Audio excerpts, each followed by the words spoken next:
All right. Hello, extraordinary people. Let's just quickly take a deep breath in through the nose and exhale through the mouth. All right. So today I am going to read about pacifiers in the second hub. So hooray for that. But before I jump in, I want to talk about something that just kind of about abundance. Now, when I was in college and when I was coming up, I didn't have I've had like zero money in my checking account, car with no brakes, no health insurance. I mean, I was in a really key point in my life, like my late teens and into my early 20s. Really, like I really like no health insurance. I mean, I remember I got into an accident and it was like, gee, like just like I had like medical debt over my head. Um, I once got sick while I was on shift and at my bartending job, and I had to go to the emergency room. And then when I went to the pharmacy, it was like the 2 days before rent was due. And when I went to the pharmacy, the cost of the medication was like all the money that I had.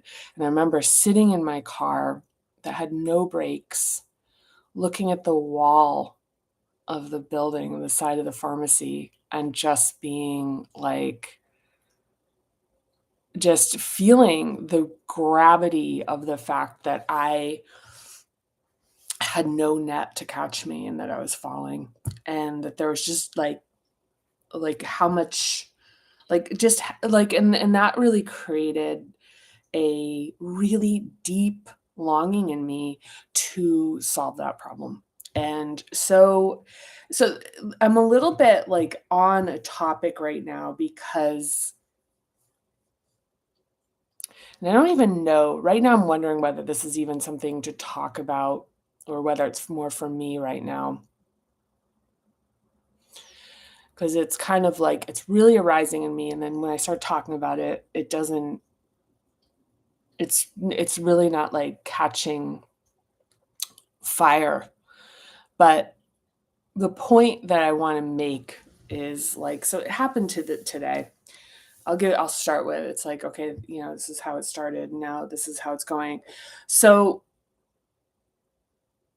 today I was dealing with a situation that wound up like getting me money.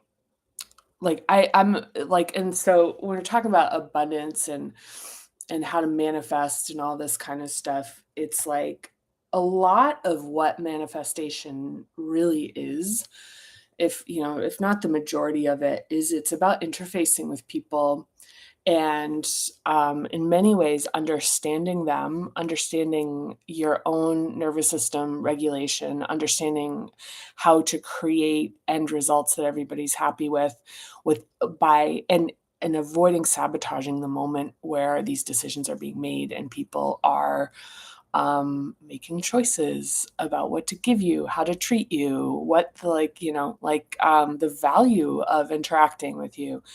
This is all in Parinama method, comes later, but I want to, it's important because I spent a lot of time deeply interested in how does money work because I didn't have any of it and I was scared a lot. I was like when, I was like, I put myself through college. And so, um, I was in a really near constant state of just hyperfixation on my finances and working. Like in college, I worked, was working like 40 to 60 hours a week. So, the groove was set. Now, the thing is, and this is so it's kind of like, well, why is there a Parinama method? Because it's like, well, there's like a million things that are addressing ideas like manifesting and, and all of these concepts, like almost everything that you'll find singularly like within this framework, like is going to be familiar. There's nothing in here, I don't think, for most people, that it's really common that people are like, yeah, I kind of know all this stuff, but this is put together in a very particular way. It's exactly it. Because the thing is that once we have tuned the reflexes in our nervous system to react to certain um, levels, facets, hubs a certain way, changing the circumstances that relate to it, like it doesn't rewire, it doesn't create safety. So here's oh gosh, see, this is why I think I need to spend some more time like really articulating this. But the point being is that at this point, I like I know how knowing how money works and knowing how to like manifest abundance, you know, proven over like, obviously proven over and over again. But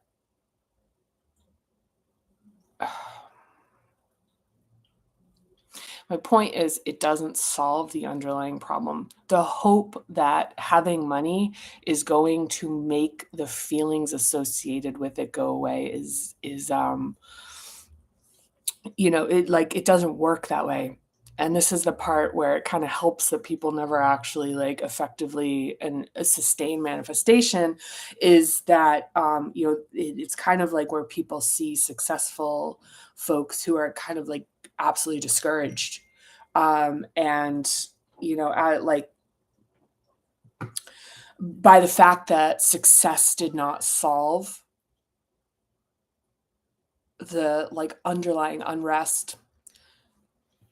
Okay. And so my point with this is that when we are working brick by brick through the layers of our nervous system, there's two parts to this. This is one, the first is awareness, is understanding the component of ourselves and understanding like what it represents, understanding how it can be like, impacted, how our behaviors become patterned, and then knowing how to have exercises and techniques to actually work with that component of ourselves. But like after knowing what it is, because here's the thing. So today I had a thing that had to do with, I'll call it healthcare. I don't want to give too much personal stuff, but it was something that was like something, it just wound up being something where I actually like came out on top, like came out really favorably. Um, and I'm really at the point where I'm like, I can't run away from it. Like I can't money, like it's like an understanding of how things work and how to interact with people and how to tap into like what the bigger picture is and how to draft into that make that like honestly like it's it just makes it like almost impossible for me to like get away from it. I think the only way that I could like not be as like effective with money as I am is if I stopped kind of practicing this, but now it's so ingrained with who I am. But and this isn't a flex. Like I'm telling you that this is something that it's like this is accessible to you. And um there's another part to this. And this is that even dealing in a favorable manner where I have zero risk, like absolutely financially secure for you know like very financially secure, um dealing with anything healthcare related, it starts to activate my nervous system. It activates an old pattern about being afraid, and it's in there. And so the thing is, and this is a point of parinama, is you don't need to be cured. This isn't like your patterns need to just be like obliterated because they're just part of us. Because all of these things have flip sides that are superpowers. So we're not trying to obliterate our like aspects of ourselves. Um, we're trying to know them and to be able to work with them and potentially be able, it's kind of like resting heart rate, where it's like, a measure of fitness is how quickly your heart rate can restore to its like resting level after activity. And so nervous system fitness, very similar to that, where it's like what we're trying to do is like, okay, we get activated, but how long are we going to stay in that state? And like, how, and like, do we have tools to be present with ourselves and get ourselves back to a place where we're copacetic? Because the thing was, and it was like I was watching it happen. I was on the phone talking with someone. It was all good. I was, very regulated, but I could still feel the surging and like the sense of like flooding happening, where I was getting kind of like, oof. Um, it's really flooding. It's just feeling like very overwhelmed and wanting to like not be dealing with the situation. But knowing what it is and being able to stay with it is very different than having that act as an operator from behind the scenes and turning me into somebody who can't participate effectively and even becomes impatient or like aggravated. It's one of the reasons people's behavior can seem like very nonsensical as it relates to the current situation, because there's another situation or multiple situations that created a pattern is also a character in the like interchange. So the point I'm getting to, or I'm trying to get to, and whether I am effectively or not, is that with this methodology, this isn't just about how do you change your life in a material sense, because the thing that will be discovered is that by changing the material circumstances of your life, if it's like, I need a partner, I need somebody, like I feel alone, if we don't have the underlying aspects of our second hub in terms of our comfort with relating to people, and like even like pleasure, enjoyment, attunement, um, that can be overwhelming, even to the point of like how we're forming attachments with people in the fourth hub. If we can want more money and get it, but if the relationship with money, and it's not even money, it's the first hub, the foundational aspect of our health, our safety, our security, our trust, that we'll be taken care of, the trust that we're safe within ourselves. If those are not reconciled, resolved, and owned, there's no external there's nothing external that is going to solve for that. And even the internal work doesn't necessarily make it go away. It just makes it something that is extremely manageable. Yeah. And doesn't leak into other aspects of our life. And it literally can be seen for what it is and treated kindly and patiently and accordingly and restored back to, basically to like resting. So I wanted to, yeah, that was just very top of mind because it was just happening to me. And I was like, this is the thing. This is the thing. There's a lot of talk about like, how do you manifest? How do you manifest? And how do I get more money? And, um, and I don't think these things are totally like, well, they aren't unrelated, but I guess what I'm getting at is like with Parinama method, part of what we're doing is we're building a greater container. We're expanding the amount of space to contain greater joy, greater freedom, greater capacity. Um, so that our lives can really be more fulfilling and actualized. And that isn't just about attaining the things that we want to attain through, like in the 12th chapter, it's actually about, it's why we start, this, might be a engagement flaw, but we start through the self-actualization where we're going up the hubs because we're kind of clearing the way so that when we descend back through creation and building, we really have have increased capacity and awareness in each of our hubs for what we're doing, building, and trying to create. And this can be, whether it's business, project, family, whatever. It's just like this is the thing. So I don't know if that made sense. I don't know. There are a couple of people dipped in and dipped out pretty fast. So that's how it goes. Yeah. Yeah. I mean, the thing, and also one of the things with this is that, this is going to be as good as it's going to be. And I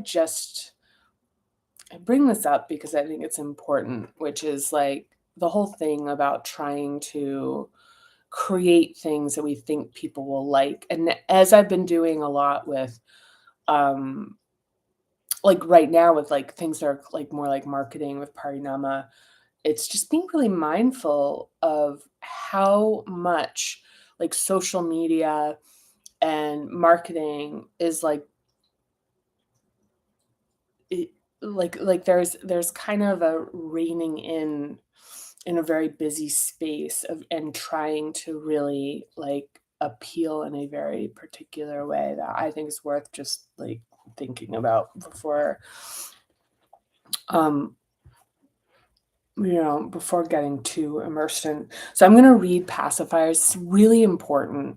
In the Parinama modules that I'm developing right now to do some free workshops, this is a very important topic because the thing is, when we get into the hubs, we feel more, we get more, we start to like actually like activate these aspects of our nervous system a bit more.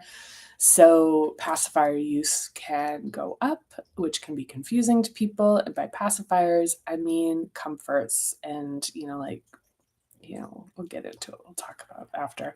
All right, so pacifiers. A pacifier is a device used to provide comfort in times of overwhelm. In the case of parents, they offer a pacifier if they cannot immediately tend to the discomfort or distress of a baby. As adults, we continue to use this device, but with greater specificity for the comfort we crave in times of overwhelm and overstimulation. Smoking, eating, sex, sleeping, shopping, drinking, scrolling, or any other thing that can help us escape the discomfort of a given moment. This is not an exhaustive list, by the way. I've yet to meet a person who does not use some manner of a pacifier. They're all substitutes for the 5 primary human comforts and encouragement that we learn above from Brown. Receiving someone's complete and concentrated attention, experiencing affection, being cherished and adored, feeling safe and supported, and being seen and listened to by someone who wants to understand you. I'm going to read those again. They're really, really important because part of what we're doing with understanding the compulsion to comfort ourselves is becoming compassionate with the compulsion and understanding that at its root, it has is a sweetness. It's just a sweetness, is a need. And the thing is, with Second Hub, where our relationship with need is like uncomfortable, it's like being needy or it needs attention or need like, and you see it in the professional world. I've seen it with, folks who really find it uncomfortable for their staff to have emotions or to need, to not be autonomous, or just, like you see it, it happens in the professional world, is like the discomfort with needing, and like and everywhere, like with the thing about being tough, so it's internalized. But I'm going to read this again. They're all substitutes for the 5 primary human comforts. Receiving someone's complete and concentrated attention. Experiencing affection. Being cherished and adored. Feeling safe and supported. And being seen and listened to by someone who wants to understand you. This is on page 104 if you're in the book.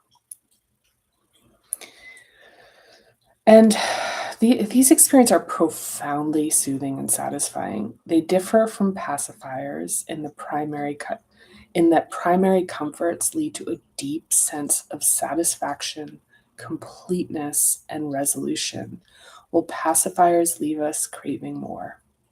There's a tendency to judge pacifier use, but judgment just leads to shame and guilt, and these feelings are usually at the core of the hurt, so feeling them just leads to more pacifier use. Guilting and shaming people doesn't lead to meaningful or long-term behavior change.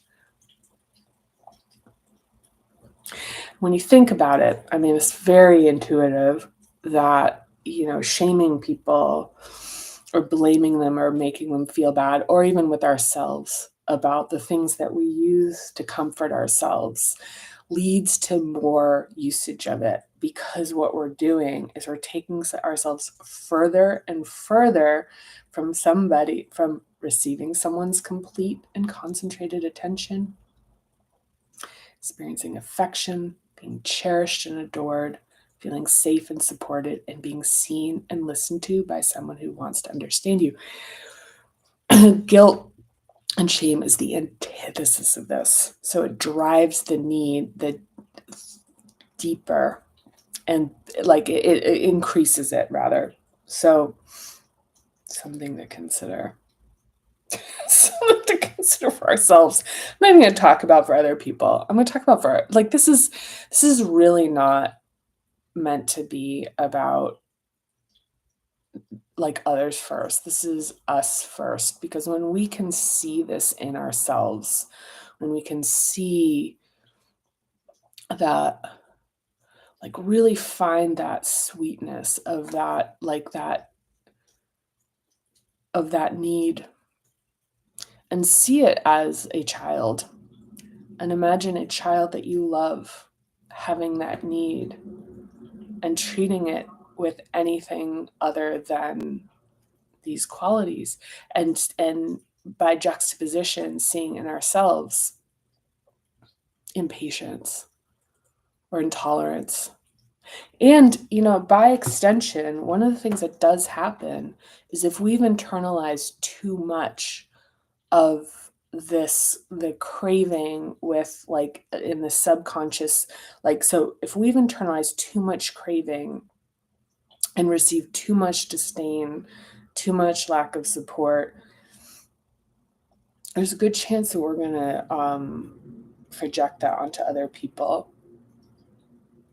I mean, this is back to the whole it's not fair thing, which is that until there's justice in ourselves about understanding these things, we can't be offering justice for other people, because it's just, well, we can, but yeah, we can, but I guess I don't want to say that as an absolute, but yeah, I mean, maybe, yeah, but the scope of its availability will be limited. So before judging the use of pacifiers,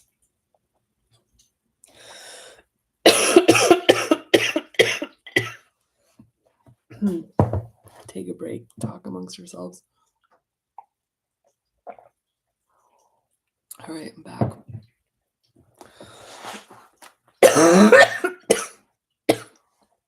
Yeah, I'm sick. Before judging the use of pacifiers, consider that our compulsions and addictions are related to our capacity for processing feelings and expressing emotion that we didn't choose or get a chance to shape. The brain and nervous system we're born with determine our ability to delay gratification and tolerate discomfort. Depending on their unique biological predisposition in concert with the early environment. We're about to wrap up here. That shape their development. I discussed this further regarding the Stanford marshmallow experiment, along with its long term findings. See Chapter 6.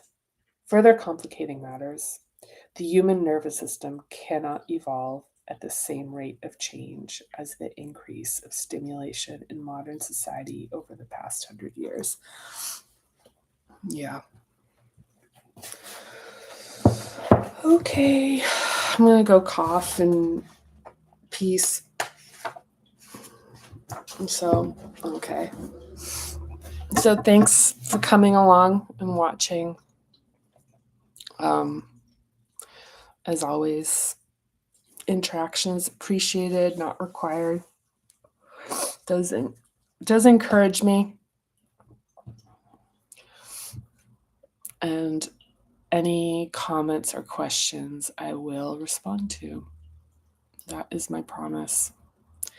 And I will be offering, so depending on the time that you see this, I'm developing a 5-week, it's looking like it's going to be 5 weeks, Tuesday night sessions for free with materials about how to build and develop a practice. So thank you, love you, and I will see you soon. I can't wait. Bye.